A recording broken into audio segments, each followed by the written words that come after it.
So how did you feel when you first held Vian? I just felt very blessed, really. I wanted to be a mother much sooner, but unfortunately, I found Raj very late in my life. If I had my way, I'd have far many more children. But I'm really glad and happy that God gave me the opportunity to become a mother. And it wasn't easy, but I was just so happy to see Vian when he was in my arms. And let me tell you, and you would agree, you have two of your own. It's a full-time job. It is. It's and, a full-time you know, there's no one else who can take your place. I mean, I have people to help me out when I'm at shoots like this, but you know, he's my priority. Vian Raj has always been my priority and will continue to be till he can fend for himself.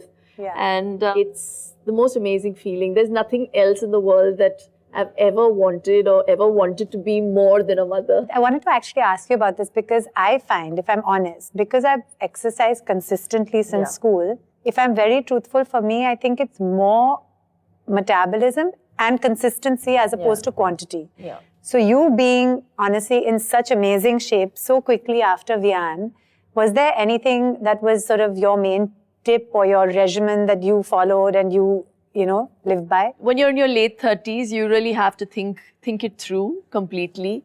And no matter what you say, you know, it does take a toll on your body, especially the first pregnancy. I was unbelievably obese after Vian. I put on 30 kilos. It's not normal. 32 kilos. I don't remember seeing you like that. Because nobody saw me. I didn't get out of the house. I was so scared to get out of the house. I didn't leave the house for 5 months. I just wanted to know. Yeah, I was obsessed with Vian.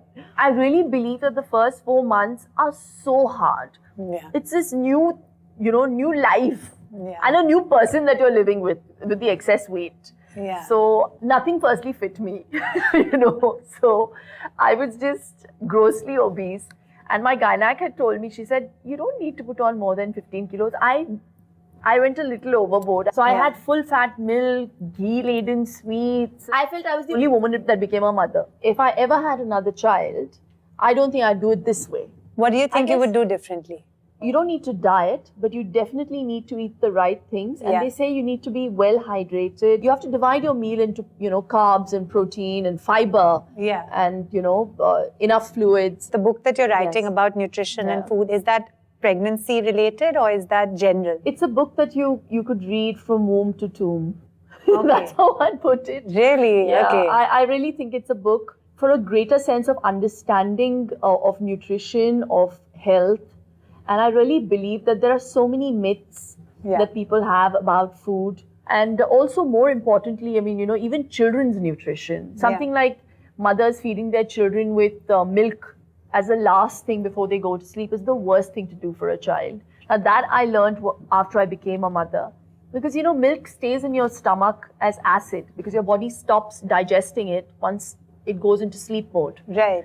So when it turns into acid, obviously that acid is of no use to your body. If you can avoid it, please avoid giving children milk in the night as the last thing before they go to bed.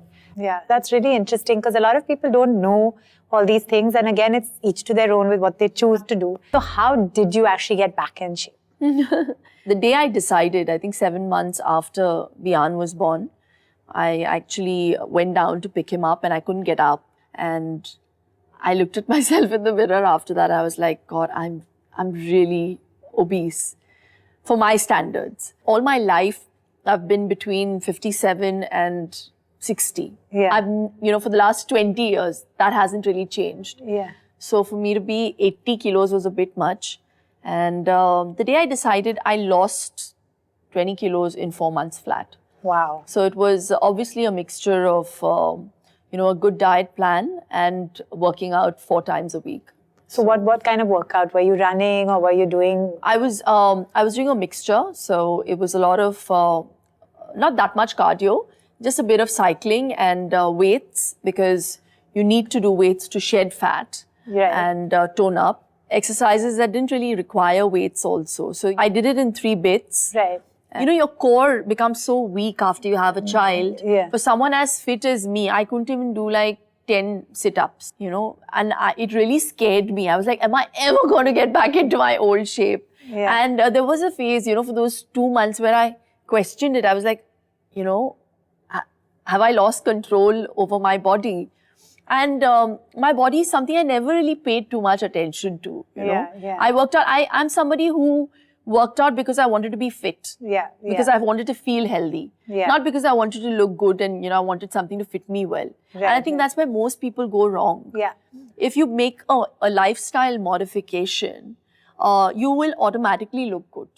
Something that you want to do for yourself on an everyday basis. I completely agree because I've always been a big believer in consistency. Exactly. And I think, honestly, I would choose consistency over quantity. So even with working out, I tend to nowadays, honestly, just do as little as 15, 20 minutes, but just make sure it's regular as opposed to like sudden bursts. And it's so easy. Yeah. You don't even have to go to a gym. True. Do small things, make a diet chart. When I wanted to lose weight, I just did a low carb, no carb diet. And, it's that simple. Yeah. So, if you want to do it. You want to do it. I think that's the message. You have to have the will to do it. Absolutely. I think that's a great message. Having a baby shouldn't be an excuse to put on weight. That's true. It's rubbish. That's true. That's a very good reason. And also, I think running after the babies is also quite good exercise. I've actually lost most of my weight because of that. So on that note, Shilpa, it's been amazing chatting to you. Is there anything you'd like to say to all the parents out there? It's really a request to mothers especially whose hands it is in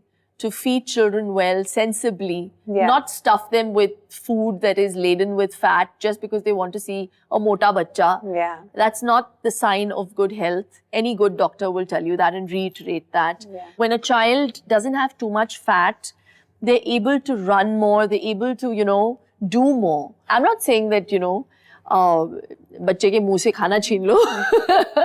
But I'm just saying that you have to know when to stop. You have to tell your child what's not good. Now the option is left up to you as a mother. As parents, I think it's really important to teach your child the right way of eating. Absolutely. So on that note, Shilpa, it's been such a pleasure having you. Really, really lovely. Thank you. Thank you.